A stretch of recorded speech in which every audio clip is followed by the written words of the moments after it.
चाळीचं वगैरे राहून देते, नंतर आपण चांगल्या लोकांना विचारू. हे जरा मला त्या लेवलचे नाही, वाटत नाही. सांगितलं आम्ही. बोला बोला. आम्ही काय चुका केल्या काय केल्या अहो हे असं अहो असं खेकसून बोलल्यावर कोण तुम्हाला बोलणार आहे? बोला बोला बोला बरोबर. जरा प्रेमाने बोलावं माणसानी. बोला मॅडम, हा. मी बोलतो तुम्हाला प्रेमानं, तुम्ही इकडे बसा. घाबरले ना मी. मला आहे ना एवढं लांब ऐकू नाही या ऐकू. इकडे.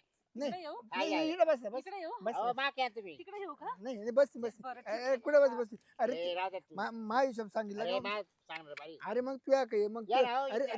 नंतर नंतर तू पळे नंतर तू पळे थांब ना. हे असं काय करायला ते लागले तर ते? तसंच आहे की. तुम्ही ऐकून नाही नाही मी ठीक आहे इथंच. हा, बरं मी काय म्हणतो, करा तुमचं मोकळं. काय ते वही वही म्हणजे आम्हाला पाहून द्या काय काय काय काय लिहिलं तुम्ही हे बघा आता आम्ही सगळ्यांची नाव वगैरे नोंद करून घेतलेली आहे. बरं काय अहो आकडे तुम्ही जरा शांत बसा ओय, हे गपरे. ओ तुम्ही जर असं खेक असणार असेल ना तर आम्ही उठून जाऊ बरं. हा तुम्ही काय लावली बिवली आहे त्या का बाया- इथं? मी काय तुम्हाला- तुम्हाला बोलायला ए, नाही आलो. त्या बाया मला सोडून जातील गपरे तू.